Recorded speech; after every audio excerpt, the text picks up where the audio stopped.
All right, welcome everybody. I was gonna wear my jacket, but as you can hear, I'm from the north, so um, we don't do Florida. Only small spurts. I'm sweating like crazy already. So I'm just gonna leave my jacket off. My name's Steve. I'm with the Maull Biomedical Training.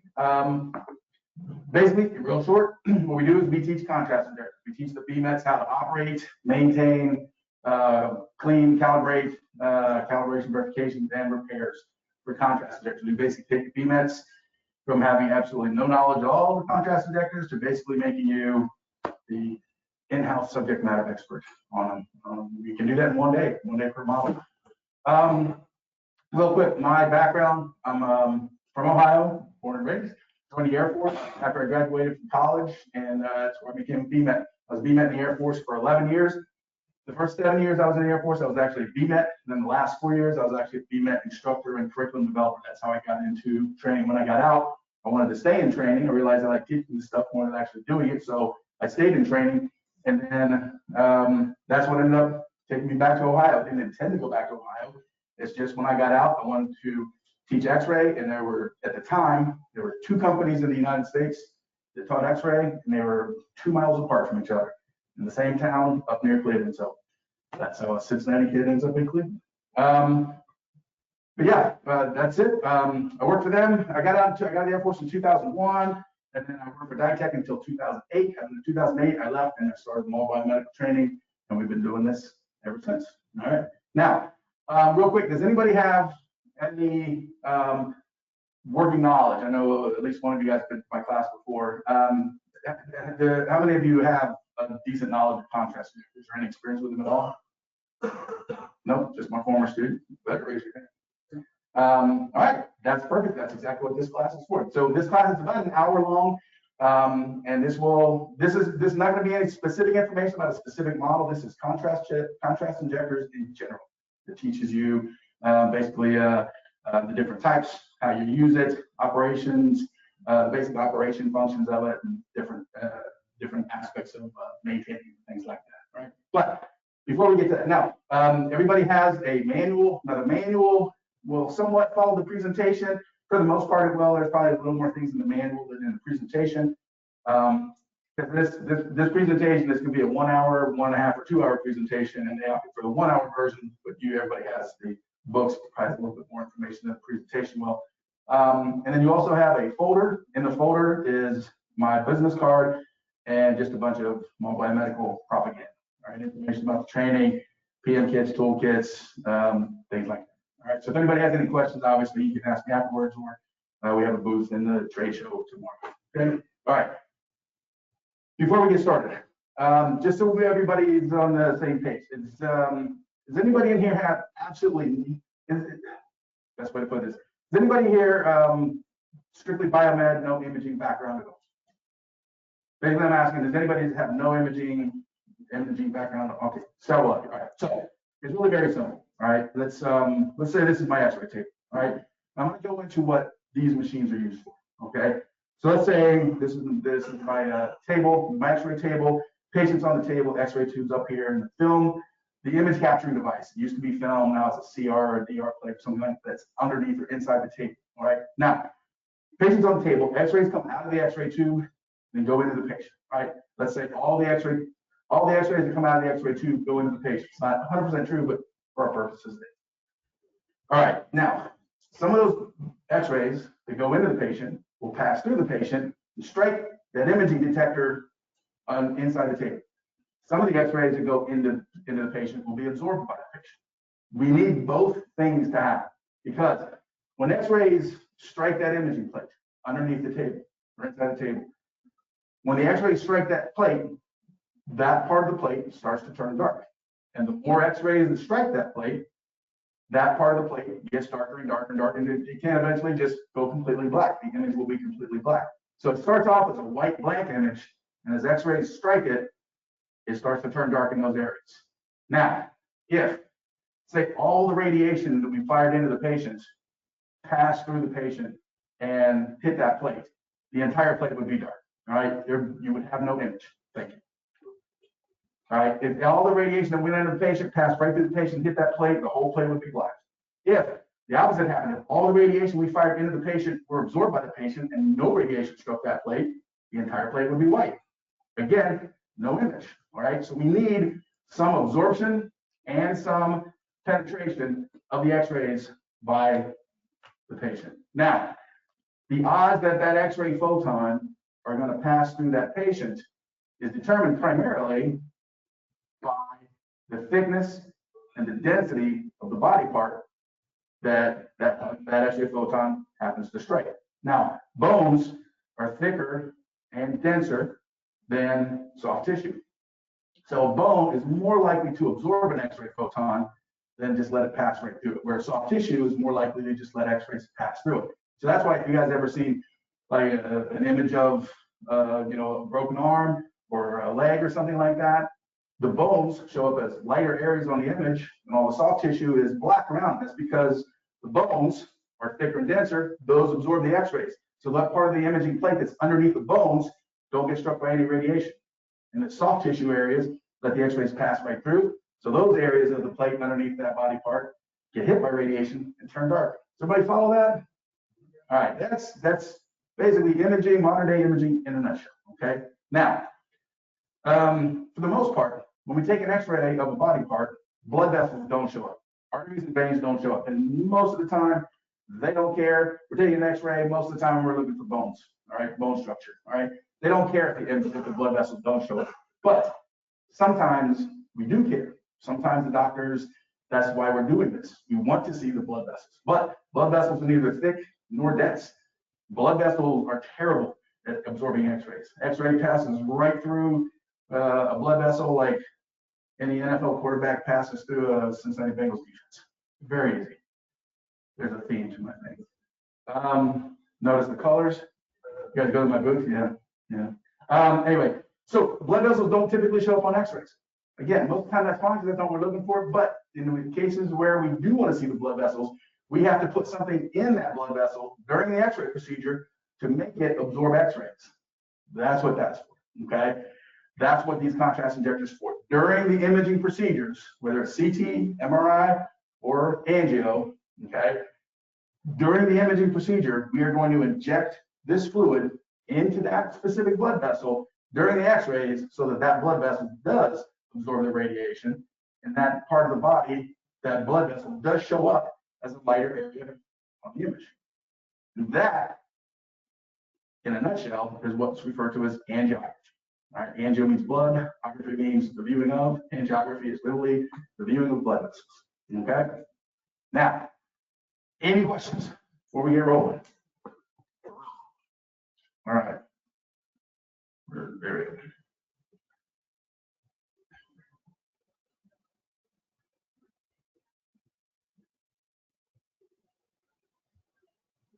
Oh, he's gonna be sad. All right, it's so fast.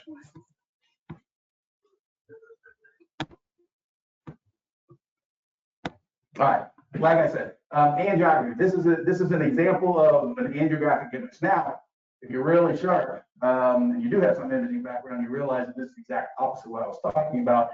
Without getting into the weeds of it, this is actually a fluoroscopic image, not a radiographic image. A fluoroscopic image is the opposite of a radiographic image. A fluoro image is where the background turns white and the body parts turn darker. So, but this is actually still a very good example of an angiographic image. This is actually a brain scan, and all these blood vessels right here are full of contrast.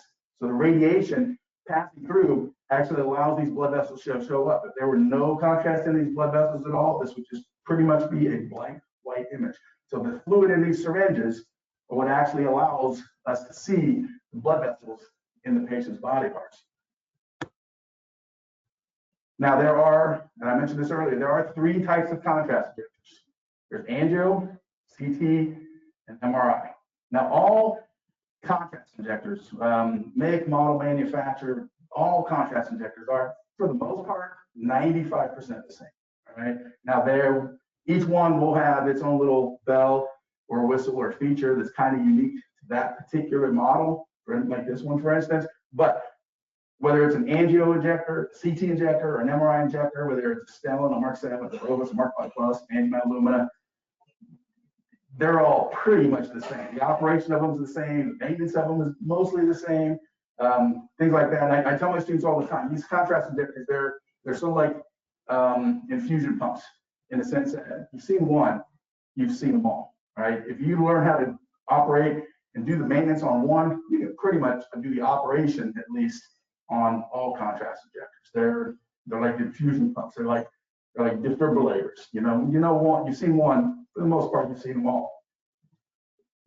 Now, like I said, there are 3 different types, and while they're all very, very similar, there is a small difference between an angiographic injector and a CT injector and an MRI injector, right? I think we'll get into that here in a little bit of detail. Now, each of these systems, each of those 3 types, they use the contrast injector to inject fluid into the patient to improve, or in some cases, make it possible to view the blood vessels. The images produced are referred to as angiograms or angiographs.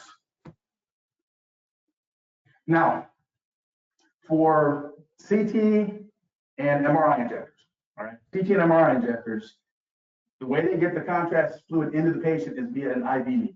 They can either do the IV needle in the hand or the arm typically, and they basically just flood the body with contrast fluid. And they can be a little more specific about it. It's not quite that much, but compared to angio, they basically just start filling the blood system with contrast and start taking images for that. All right, that's for CT and angio, or CT and MRI. For angiographic injectors, like this one's an angiographic injector, angio injectors don't use IV needles. They use a catheter. Now, a catheter is a very long, very thin tube that will go into an artery or a vein with a catheter. What they'll do is they will guide the tip of that catheter tubing into a specific body. The heart is a very common one that they'll do this to. They'll guide this contrast, or they'll guide this catheter into, they put it in the right ventricle of the heart. And then when they're ready, they can take an X-ray and just shoot the image of that chamber of the heart, or just the heart, or just the aorta. Nope. Forgot.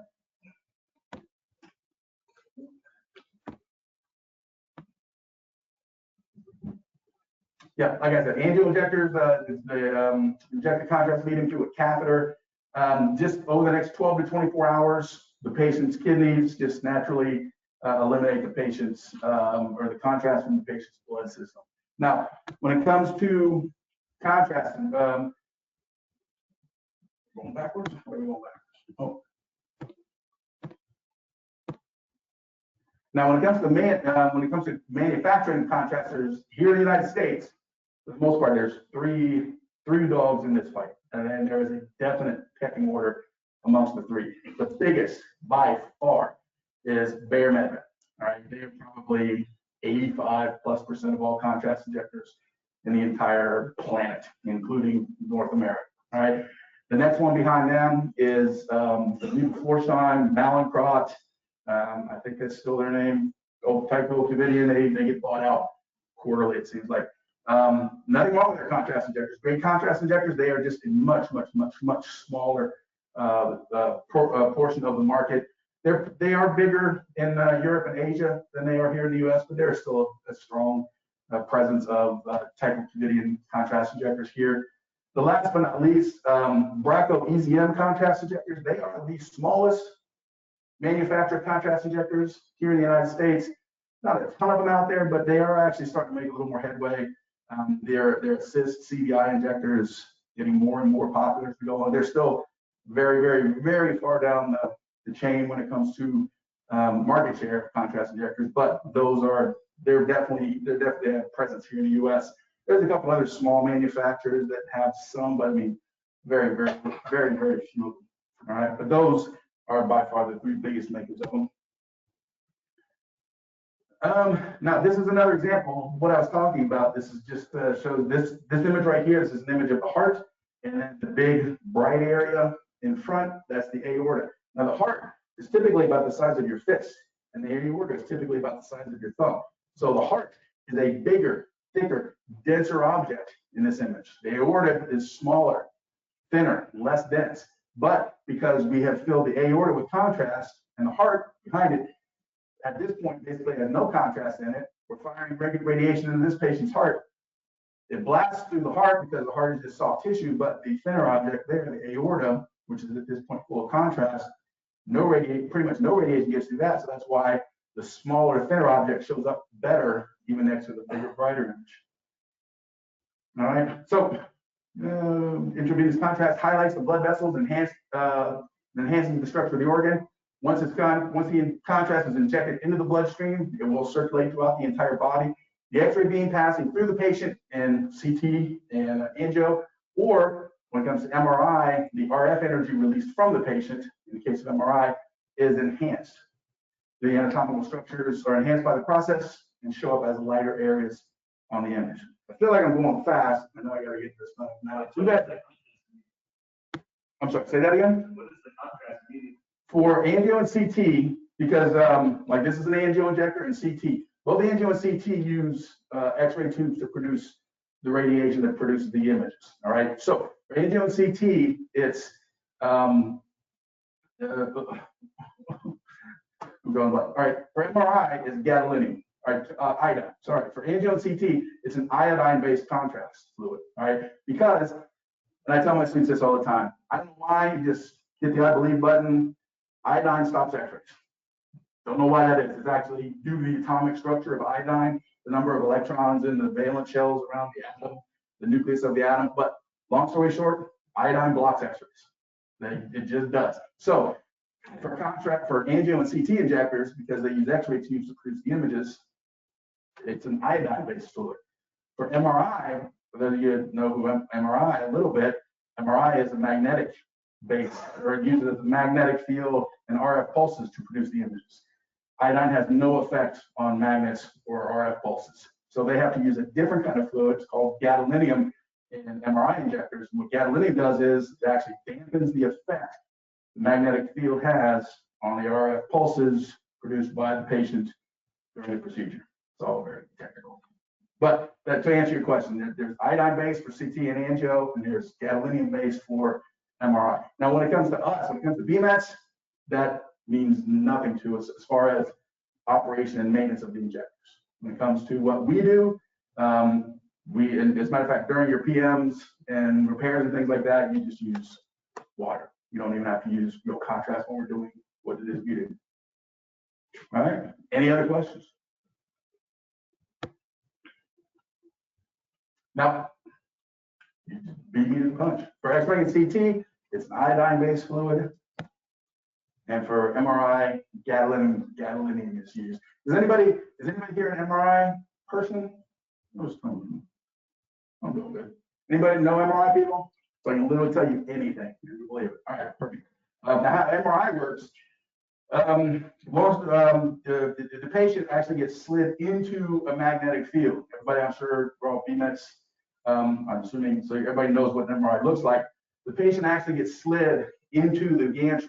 Now that gantry is what is producing this magnetic field. Now, how the MRI image is produced, we're basically using the hydrogen atoms in your body, okay? Your body is 70% water. Water is H2O. There's an abundance of hydrogen atoms in your body. Now, the purpose of that magnetic field, when we put the patient into it, incredibly powerful magnetic field. If you go back to your high school science, hydrogen atoms have one electron spinning around their nucleus, one electron, all right? When we place the patient in that magnetic field, that electron stops spinning and it gets polarized. It gets stuck either at the North Pole or the South Pole, wherever it was in its orbit when the magnet grabbed it, boom, that electron gets polarized. It's not spinning anymore, it's sitting there. Now, while the patient's in the magnetic field, there's RF pulses, literally thousands per second, RF pulses are pulsed into the patient's body part, let's say the knees, the common, all right? So we're going to we're going to send RF pulses into the patient's knee that we now have this contrast fluid in for the most part. Now what gadolinium does is, well, let me back up. So the magnetic field has it. What happens is the RF pulse, as the RF pulse is being applied to it, it's going to take that electron, say this is the nucleus, this is the electron, it takes that electron and it pulls the electron off its axis. That's called recessing, like pulling a string on a bow, all right? It's going to take that electron and it bends it off its axis. as long as the RF pulse is being applied. As soon as we remove the RF pulse, that electron precesses and it snaps back to its axis. And when it snaps back to its axis, that's called precessing. And when it snaps back, it gives off its own RF pulse and it sends a pulse back out to the imaging system. And the imaging system picks up that RF pulse. All right. Like I said, this is literally done thousands of times per second. We're going to do this for the next 20 to 30 minutes. All right. So the patient basically has to lay very still while we're doing this. It's not like an X-ray where it's over in a snapshot. This takes minutes. So we're literally doing billions and billions and billions of these over the next 20, 30 minutes. And all these RF pulses coming off the patient are being collected by the imaging system, producing MRI images like that. All right. Now, what gadolinium does is, let's say this is a blood vessel that we're looking at. What gadolinium does is it dampens the effect of that RF pulse on this electron. So without any gadolinium in the blood vessel, the electron here would get pulled off this part. When it snaps back, it would make a huge RF pulse, relatively speaking. It would show up as a darker area on the image. If there's gadolinium there, that electron doesn't get pulled off as much, if at all. Gadolinium prevents that RF pulse from moving that electron at all. So there's no precess, there's no RF pulse punch back when we remove the RF energy. And so those are lighter areas on the image. So it's the same exact effect that iodine has on CT and angio injectors. It's just same exact effect, just does it in a totally different way. So MRI injectors use gadolinium to produce those sorts of images, where CT and angio use iodine to produce those sorts of images. That's literally way more than you ever need to know, but that's what we do in the training industry. Bombard you with things you don't need. All right. Now, one of the biggest things that is part of the PM procedure is checking pressures. All right, pressures of the X-ray images of the injector system. Now, during an injection, pressure is created inside the syringe to produce that produces force. So let's say, and this is not the right kind of tubing, but we'll pretend it is. All right, so let's say this is a catheter. All right, and there's all sorts of fluid in my syringe here. So my syringe is filled up with fluid. I'm going to inject this there into a patient. All right, so let's go.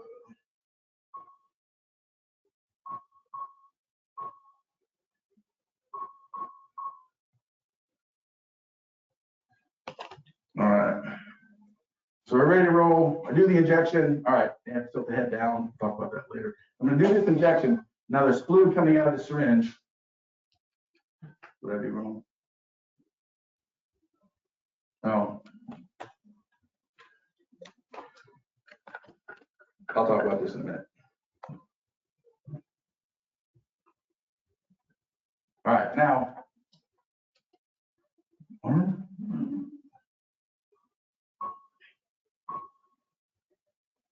There we go. All right, so now we're doing injection.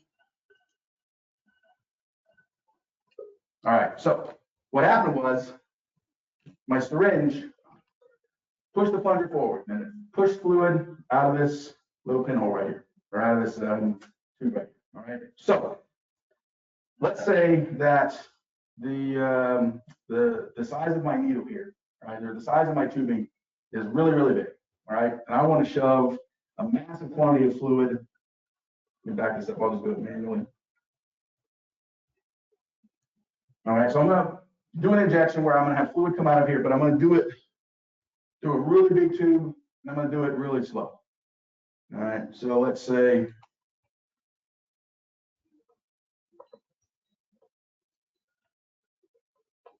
all right, so very slowly my piston's moving forward.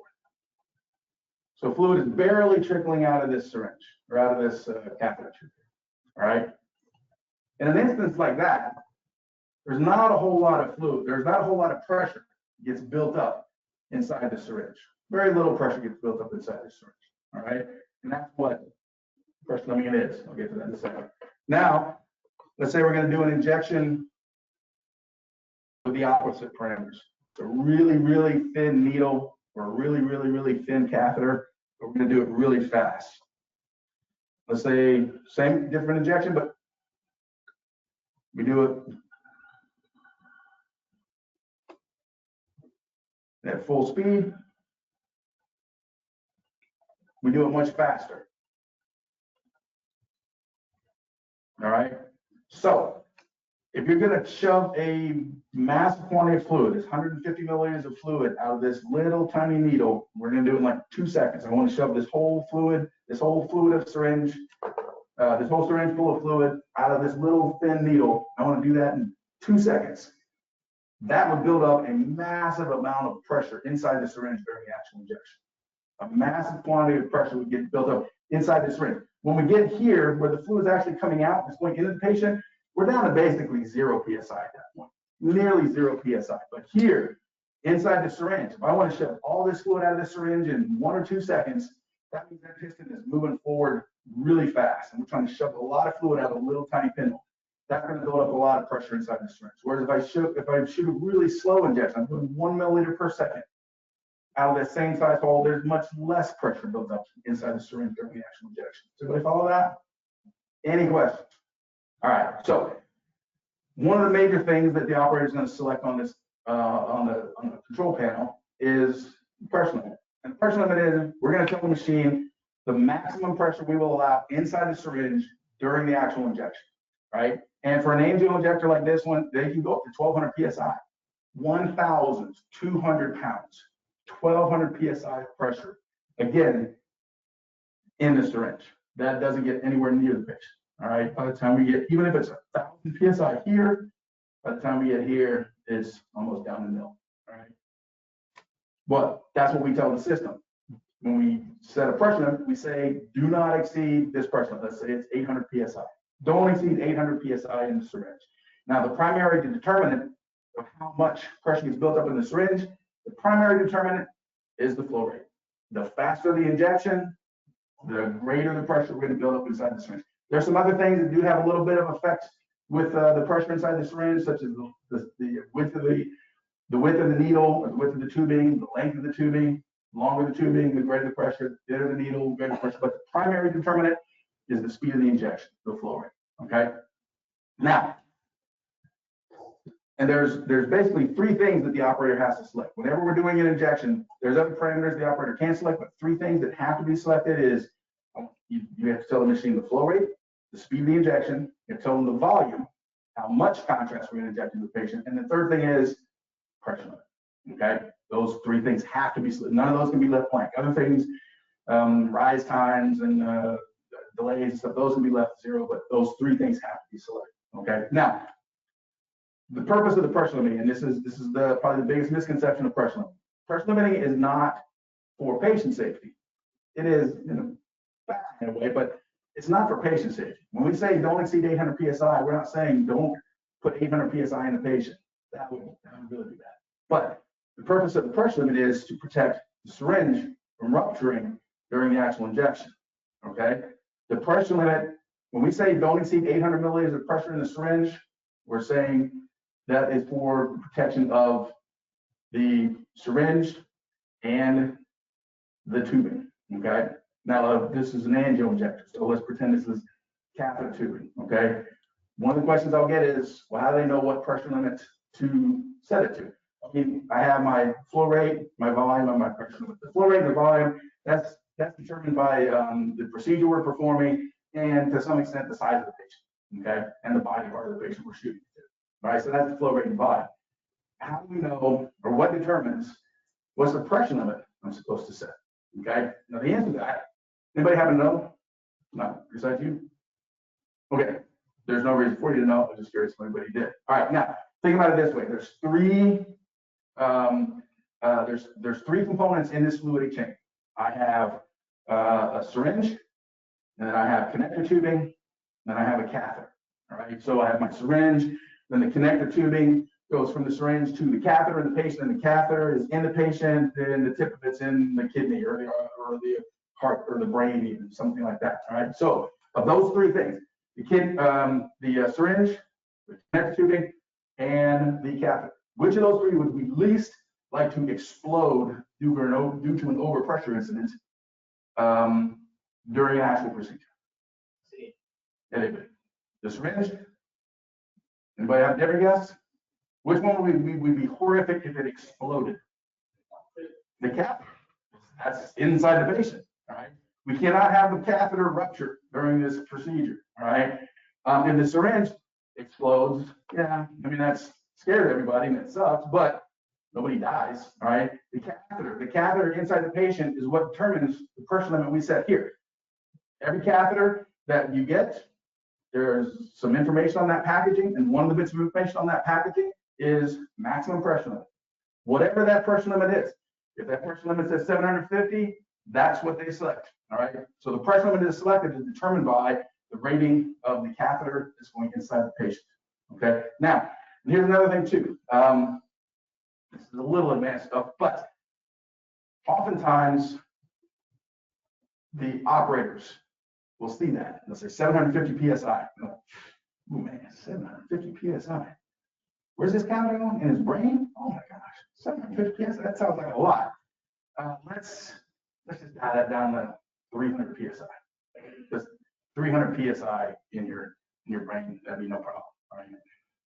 I'm kidding. What they're doing is they think they're doing the patient a favor, but they are not, okay? What's gonna happen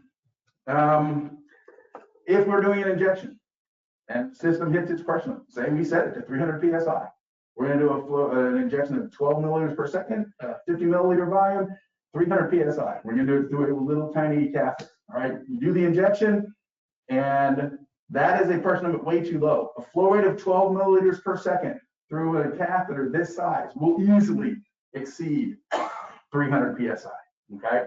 So when we hit that point, when my system senses, all right, we hit 300 PSI in the syringe, one thing that the system does not do, that pretty much everybody in the room would assume it does, is it does not stop the injection.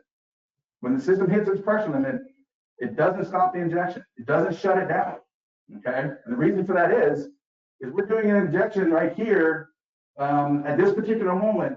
Other than contrast, what else are we firing into this patient right now? X-rays. If I hit my pressure limit and the injector says, oh, we're done, and shuts down, we're gonna have to do this again, which means all the radiation just fired into the patient was for nothing, all right? So if the injector doesn't shut down, if it doesn't stop the injection, then what does it do to keep increasing the pressure that it's sensing inside the syringe? But yes, well, it doesn't stop it. Well, what did I say was the most consequential item when it comes to how much pressure is built up inside the syringe? The flow rate, yeah. It's just gonna slow the injection down. It just slows the injection down. If we slow the injection down, we'll still get contrast in the region of interest, and we will still pick up an image. It might not be good enough. It might be. Maybe we can still salvage this, but if the injector stops, you definitely have to repeat this, which means you have to hit the patient again with not just more contrast, but more radiation. All right. So that's, believe it or not, that is the shorter version of pressure limiting. And it's an important concept. And the reason I harp on it, the reason I go on about this one so much, I mean, every single topic that I'm about to bring up, I'm about to spend 5 minutes on, but the pressure limiting is probably the most misunderstood concept. Even the operators don't always understand the purpose of pressure limiting. The operator that says, hey, 750 PSI, let's just do 300 PSI. That is someone who doesn't understand the concept of pressure limiting, okay? And so I go into it in detail with my students because sometimes they will need to explain to a doctor or a tech or a nurse, no, that's not right. And you know how much they love hearing that from being there. So I try to give them all the information so they can explain it to them, you know, in a way that's cognizant. All right, any questions on pressure limiting? All righty. Now we want to go on this. All right, now I mentioned at the very beginning that when it comes to contrast injectors, you've seen one, you've seen them all, and that is pretty, and that's the case. Every contrast injector out there, make, model, manufactured, but I cannot think of an exception to this, but every contrast injector out there on the planet has 3 components to it. None of them have 2, none of them have 4, they have 3 main components, all right? There's the injector head, there's the display, and then there's what's generically referred to as the main unit or the power supplier, something like that. Now, when it comes to these components, the display and the main unit, this is typically in control room, all right? Not in the exam room, not in the room with the X-ray system. The display is typically behind the glass, all right? And then the injector head, whether it's CT, MRI, or angio, the injector head will be right next to the imaging system in the exam room with the patient. Now, when it comes to syringes, I mentioned my syringe here. There's a couple exceptions to this, but every syringe is model specific. Like this is a Mark 7 contrast injector. This is a Mark 7 syringe. This syringe will not fit on any other model out there. This specific syringe is specifically for this model. Stellant syringes the same way. Spectra Solaris syringes are mostly the same, although some Spectra Solaris syringes do fit on the previous version, Spectras. But OptiVantage syringes only fit on OptiVantages. Illumina syringes only, you get the point, all right? So for the most part, with a few exceptions, the syringes are model specific. They'll come in different sizes. Some syringes are 200 milliliters. Some syringes are 200 milliliters, some are 150, some are 60, some are 120. So different syringes do come in multiple sizes. Some models just have one size. For instance, the Mark 7 here, just one size. They only have 150 milliliter syringes. The Stellants just have 200, but some angio injectors have multiple syringe sizes that the operators can't select from. They are single-use only. The syringes are used on one patient and one patient only, like all syringes. When they're done with the syringe and the connector tubing that got the fluid to the patient is thrown away, right? But I do tell my students, for biomeds, that's not the case. You will use that syringe over and over and over again. First time you go to do a PM on a Stellant, you'll ask the department for Stellant syringes. They love it, cases of them. They should have no trouble giving you a few Stellant syringes. You keep those syringes. You'll use those syringes over and over and over again because they're not being used on patients. You're just filling them with water to do your pressure checks and volume checks and so forth like that. But for patient use, syringes are one-time use only. Use once and toss out. I don't have one connected here, but another component that a lot of contrast injectors have is a heater. Now heaters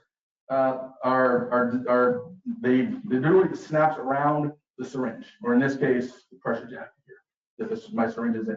It wraps around the syringe, and it literally is that. It's a heater. It helps keep the contrast or the saline. It helps keep the fluid in the syringe warm. Now they don't have to worry about it with saline so much, but to be honest, they don't use heaters as much as they used to. I'll tell you why here in a minute. The heaters are designed to keep contrast warm. It won't take contrast that's at room temperature and warm it up. And it tries to keep it at 37 degrees Celsius, body temperature, 98 degrees Fahrenheit. And the reason they do that is because there is a slight syrupy texture to contrast fluid. It's very thin, but it's not quite as thin as water. It's like a very, very, very light syrup, all right? And it normally wouldn't be such a big deal, but when you are trying to inject a fluid through an IV needle, then yeah, if there's a slight bit of thickness to that fluid, that is going to dramatically affect how much pressure builds up in the syringe behind that needle, okay? So, like your maple syrup that you put on your pancakes and stuff like that.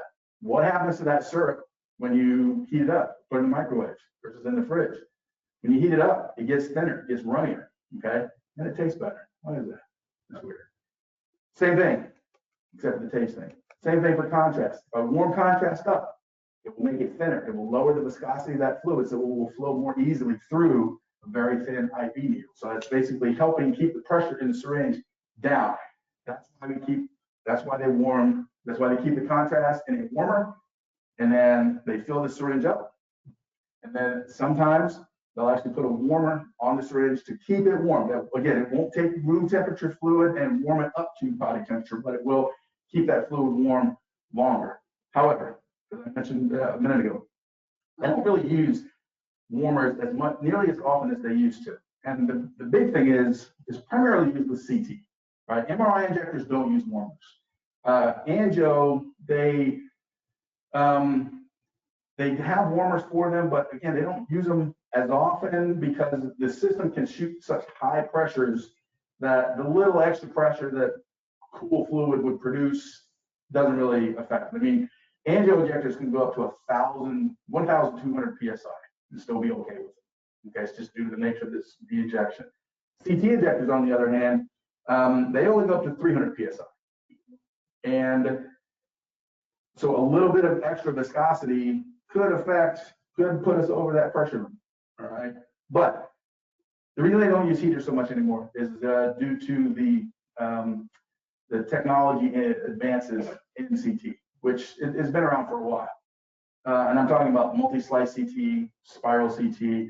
CT images, it used to take minutes in some cases to do a CT scan. Because if you go back to your second and third and fourth generation CT systems, you have for those of you who aren't CT savvy, right?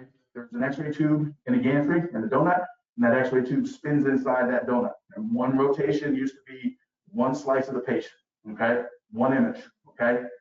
And originally, they would still be hardwired to the high voltage cables, all right, the KVP cables. So the system would rotate one rotation, but then it's got a wire, so it can't just keep spinning because it's literally connected to wire. So I have to do one rotation clockwise, patient inches in the table, one rotation counterclockwise, inches in the table. So this very slow process, I mean, we're going to do a chest scan, take 5 minutes, something like that. So we had to put this fluid in the syringe warm and then put a warmer on it to keep it warm because this thing is going to take forever, right? But with multi-slice scans now and the fact that we don't actually connect the X-ray tube to the cables anymore, it's basically on a rail, like a train track, and the voltages are on the tracks. So my X-ray tube can just spin freely inside, all right? And the patient just starts sliding through. And one rotation is no longer one slice. One rotation is now 64, 128 slices, all right? So now, when it used to take 5 minutes for an image, now it's over in 10 seconds. So the patient's not sitting here as long with the contrast fluid in the syringe getting warmer. So some places still do use the warmers, but a lot, I tell my students this, if you go in and there's just no warmers attached to it, that's not unusual. Ask them, do you use warmers? If they say no, that's an NA on the PM check sheet. And more these days, they don't use warmers nearly as much as they used to for that exact reason. Just the advances in CT technology just make this procedure so much faster that the syringe doesn't have time to sit there and cool off. All right. Now, I mentioned these earlier. Again, there's 3 things that every injection the operator has to select, 3 parameters: flow rate, volume, and pressure. And everybody's BMET, I think everybody understands what flow rate is, what volume is. Flow rate is the speed of the injection, and volume is the total quantity of fluid we're going to inject into the patient. Now, some contrast injectors, and this is CT and MRI, angio injectors don't. Some injectors are capable of injecting both contrast and saline. Again, angio injectors, and it's just due to the nature of the beast. Angio injectors, this is your cath lab, your special procedures rooms, your interventionals, things like that. That's an angio injector. It's just due to the nature of the beast. They just don't use saline. They don't need saline to produce the images. But for CT and MRI injectors, most, not all, but most are what they call dual head injectors, meaning there are 2 syringes. One has contrast in it, one has saline in it.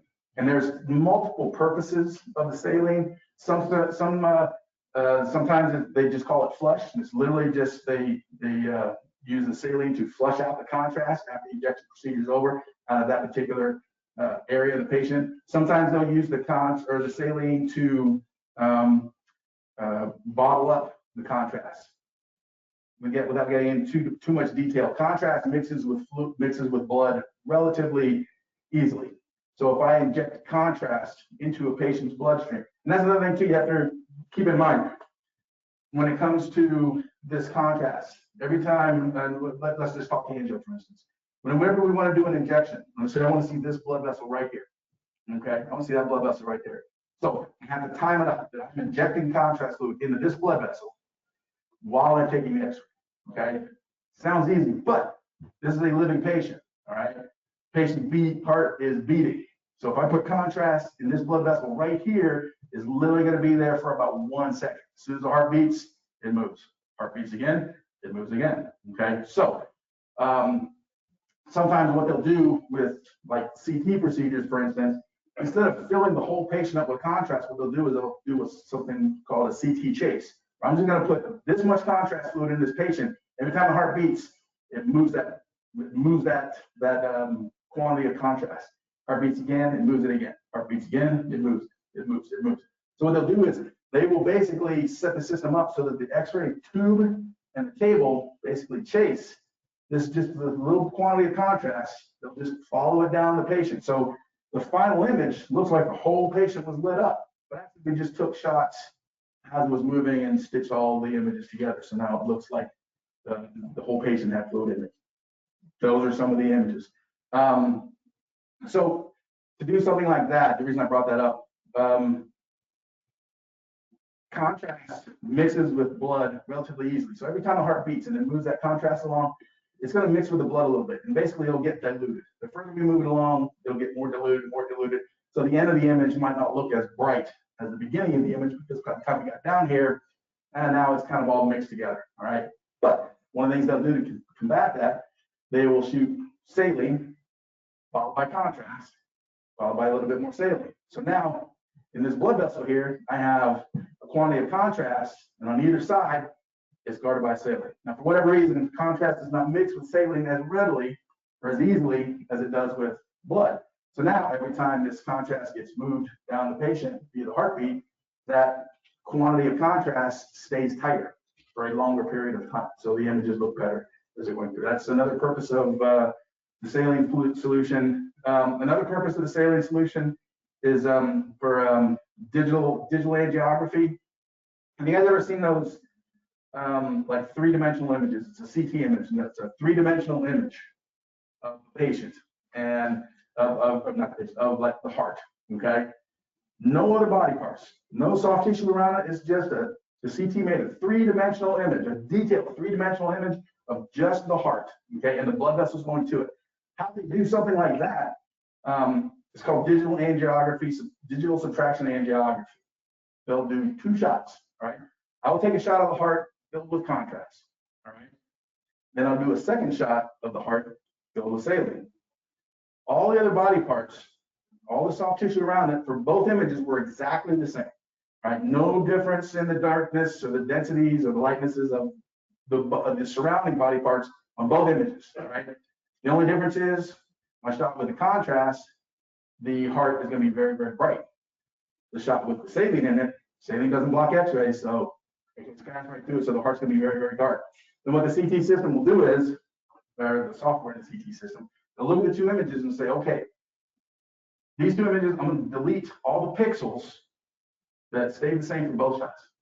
All right, so all the surrounding body parts get deleted because those pixels were the same for both, leaving me just all the pixels that changed in density by a certain amount. And that's how they render a three-dimensional image of just one specific body part. Okay. The reason I bring all that up, that's another purpose of saline solution. All right, so there's flush, there's DSA, and there's, I can't remember the name of it, but when they're doing a chase, it keeps the contrast tight for long periods of time through the system. Patients with that blood system. Any questions on any of that? All right, the injection fluids. All right. Now, some of the other things that can be programmed into the display here, but don't have to be, these can be left blank. A pause and a hold. Let me clear this here. None of this, it's kind of a big room. And my display.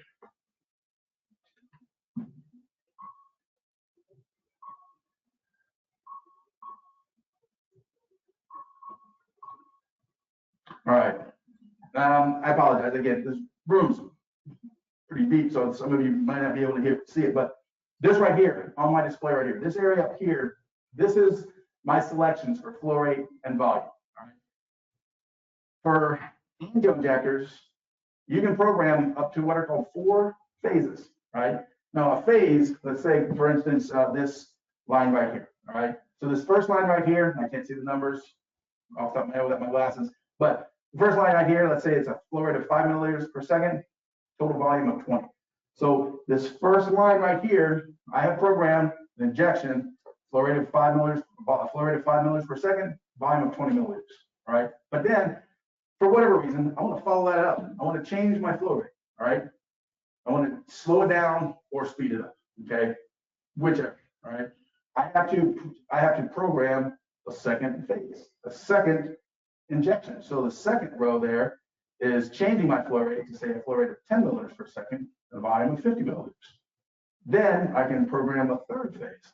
I want to change my flow rate again. I want to slow it down again. Then I put in a flow rate of 2 milliliters per second, and a volume of 5 milliliters, all right? So each one of those is an individual phase. Now this is all one injection.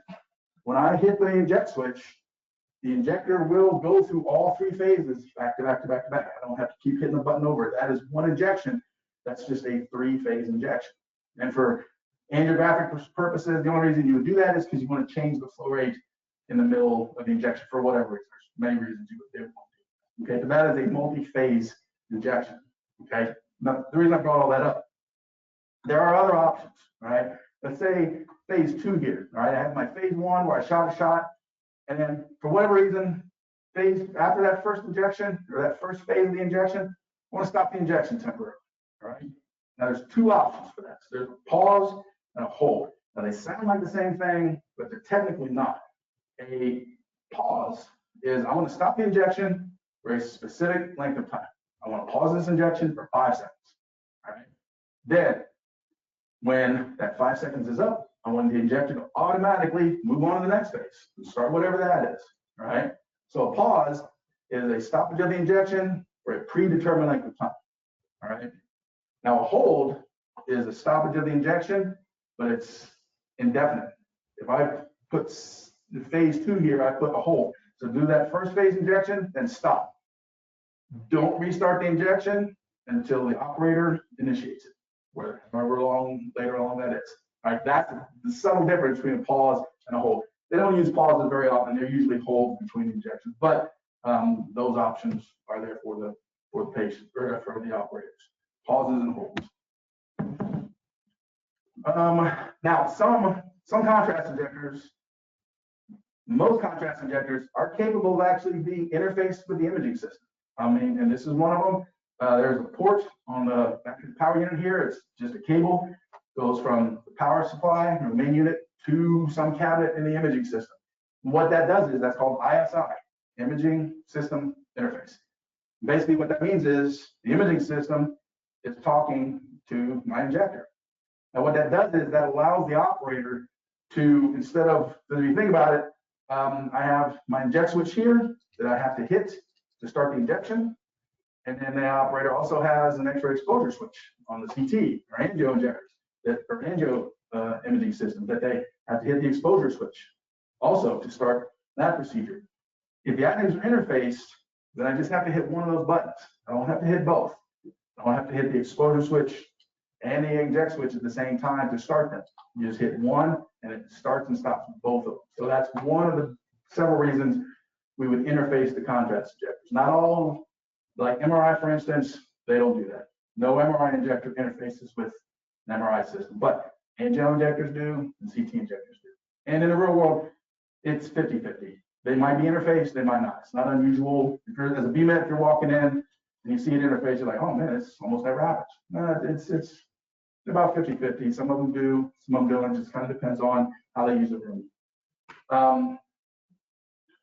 So some injectors allow for synchronization of the injection and the imaging scan from the CT, MRI, X-ray. So I was talking about the interfacing.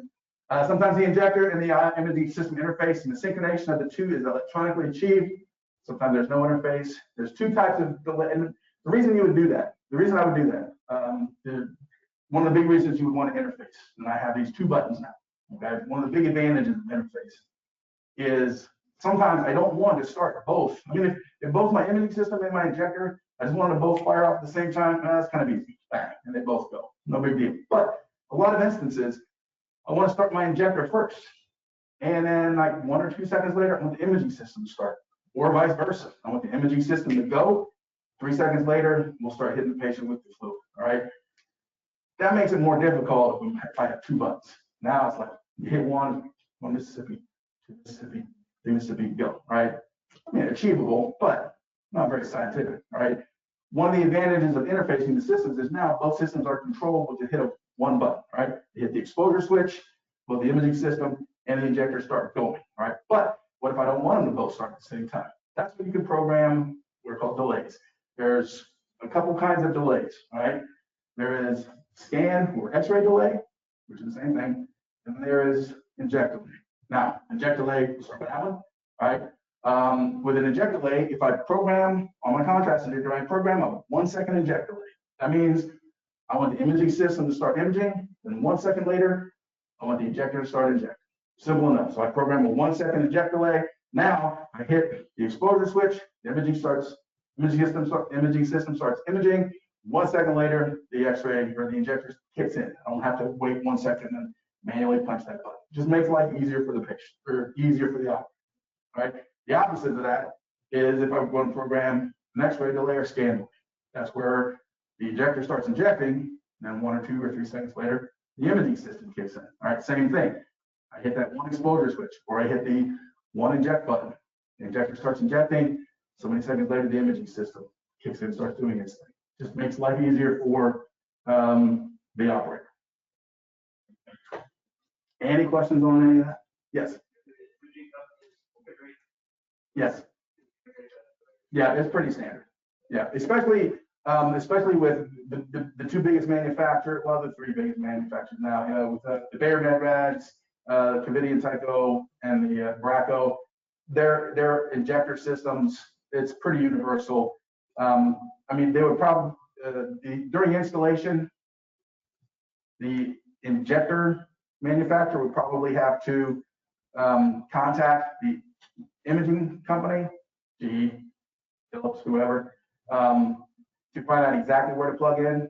But, and like, for instance, like, not this one, like the most common CT injector on the planet, that has an ISI cable, but that cable is different for different manufacturers. There's like 3 different cables, and whichever cable you need is determined by the manufactured X-ray systems plugging into.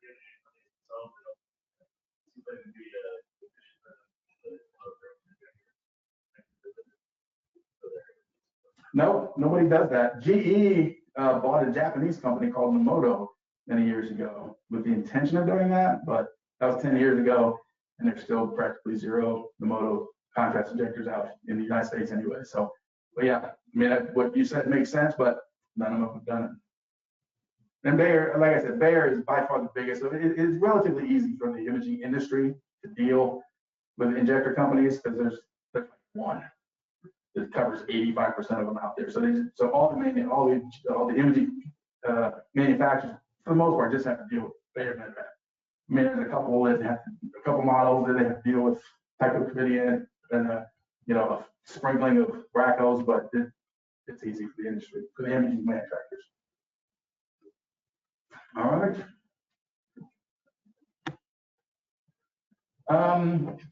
KVO. Now, what that is, KVO stands for keep vein open. This is a common thing if you're a biomed, you work on infusion pumps and stuff like that. You probably are familiar with the concept of KVO. Keep vein open. This is only for CT and MRI injectors. Angio, this is not a thing because remember, this is for KVO is basically to prevent IV needle from clotting closed at the tip of the needle. When the needle's in the patient's arm or in the back of their hand, if there's long periods of time where there's no injection, a blood clot can actually form at the tip of the IV needle inside the patient. To keep that from happening, they'll turn on the KVO feature. What it does is, depending on the model, but for the most part, every so many seconds, like every 15, 30, 45 seconds or whatever, just a drop of fluid will be injected, just enough to get through that IV needle to keep the tip of that IV needle from clotting closed. Okay, that's called KVO. And the reason angio injectors don't worry about that is because, again, angio injectors don't use IV needles, they just use catheters. And I don't know what, but I guess catheters just, it's not a thing with catheters for the tips of them to get clogged closed, just IV needles. So for angio injectors, they don't have KVO. And it's a CT, MRI modality only function, but at the same time, not all CT models do KVO, not all MRI models do KVO. Some do, some don't. So I don't understand the efficacy of this feature if like not all of them have it. I mean, you would think, well, if it's a real thing, every single CT and MRI injector would have that feature on them, but some don't. So I don't know. I've never gotten an answer to that. Why some of them have it, some of them don't. And a test injection. This is, again, CT and MRI feature only with the IV needle. There's something called, oh shoot. What's it called when we stick an IV needle in it, but we don't actually hit the vein? You know what that's called? I'm drawing a blank. What is it? Pain. Oh. Now, forget the patient. I'm talking about from the operator's perspective. It's escaping me. But that is an incident where we actually put the IV needle in the patient, and we missed the vein, and they could start shooting contrast, and all of a sudden we have 50 milliliters of fluid built up in this patient's arm, and it hasn't gone in the vein. It's just building up in the soft tissue in the patient's elbow. To keep that from happening, all right. If the operator in the CT room or the MRI room is the one that actually inserted the needle, they can perform a test injection. As a test injection, it's a phase that can be programmed on the display, and it's just it's a very low volume, low flow rate, like literally 1 milliliter per second, 3 milliliters. That's all we're going to do, and it's just so that the operator can do a test injection just to make sure that we're in the vein and the blood or the fluid doesn't start building up and bubbling up underneath the patient's skin. If that doesn't happen, we know we hit the vein. The operator can leave the room and do the full injection, right? But that's the purpose of a test injection. More often than not, they'll just have the syringe. Oh, in the T connector.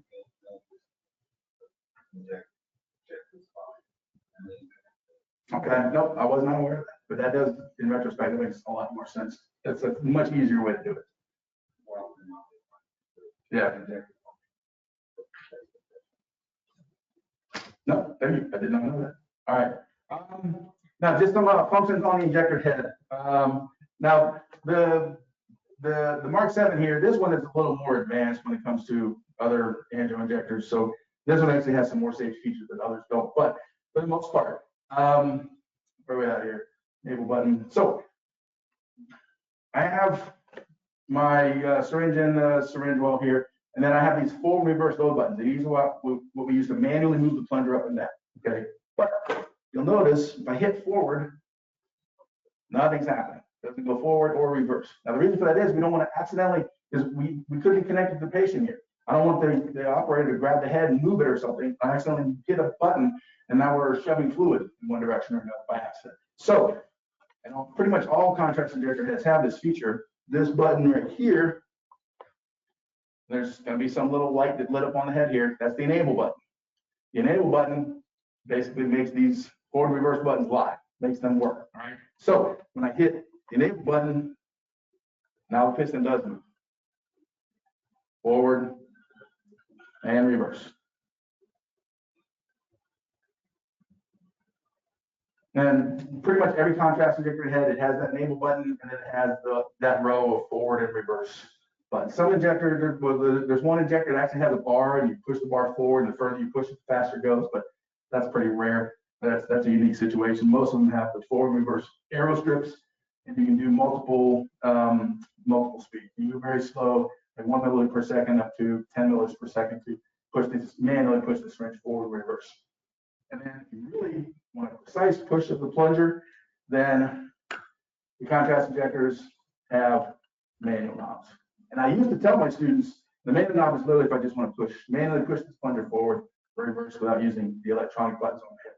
And I used to tell my students that, all contrast injectors have that manual knob, but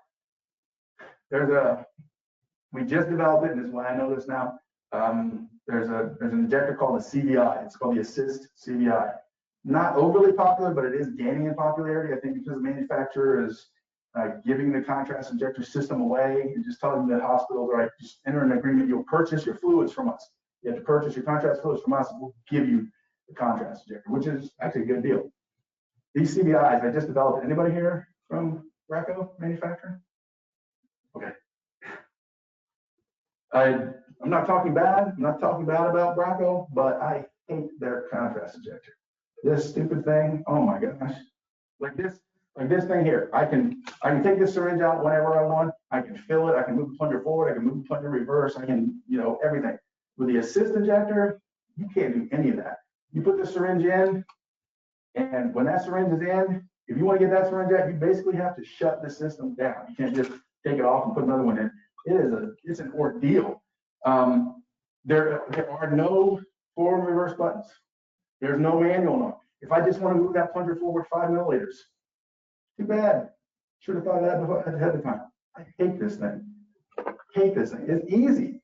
Maintenance, operation-wise and maintenance-wise, it is easy, but convenience-wise, it's the worst ever. That was my high course there. All right, is that it? The arm light, arm indicator. Again, this one's a little more advanced, but you guys saw what I did earlier. Let me fill my syringe back up with fake water, fake contrast. Moving forward a little bit. Now, you guys saw me do this by accident 2 or 3 times. When you hit the inject switch, notice nothing happens. Okay, nothing happens. I have to arm the injector first. All right, and that's the purpose of that is so we don't accidentally hit the button and inject the patient with fluid before we're actually ready to. So on this particular model, let me read my glasses. We're going to hit arm, and on this particular one it says rotate head down to arm. Most contrast injectors don't do this, but this particular model, and this is a general rule, whenever we fill the syringe with fluid, it's head up. Whenever we inject, it's head down. Okay. The reason for that is if my syringe is going to explode, we would rather it just explode, or it's not so much the syringe will explode, it's if the connector tubing pops off the end of the syringe. We'd rather it be just shooting it down into the floor rather than become a water fountain. All right. This particular model can actually tell when the head is tilted up and when it's tilted down. So if the head's tilted up and I go to arm it, a little message pops up says tilt the head down to arm. Most injector models don't do that, but this particular one makes the operator do that. So we're tilted down, I hit arm. Then a little question, and this is different for each model, but in essence, the question will pop up on the screen. Are you sure you checked for error? Are you sure there's no air in the syringe? The operator has to hit yes to that question. I have to hit yes. Now, there's yellow markings up on my screen. My arm light on my injector head is lit up. That's visual indication to the operator. We are armed. So now, when you hit this button, it's go time. All right. And real quick, I don't think it's not in my presentation. I think it's in your books. The hand switch is for, again, there's 3 kinds of contrast injectors, CT, MRI, and angio. For angio, this is the dead man switch. The operator has to hold the button down for the entire injection. As soon as I let go of that switch, the injection stops, right? For CT and MRI injections, and the reason for that is this is usually a quick injection, all right? This angio injection procedures are just a few seconds at the most, all right? But for CT and MRI injections, this is a touch switch. It's click the button and it goes through the whole injection procedure, right? However many phases are in it, it goes through the whole thing. The operator does not have to hold the injection down because for CT and MRI procedures, those procedures can be 10, 15, 30 seconds up to, for MRI, it's 20, 30 minutes, maybe even longer. They do not expect the operator to stand there with their finger on the switch that entire time. So for CT and MRI injectors, it's a touch switch. For angio injectors, it's a dead man switch. They have to hold it the whole time.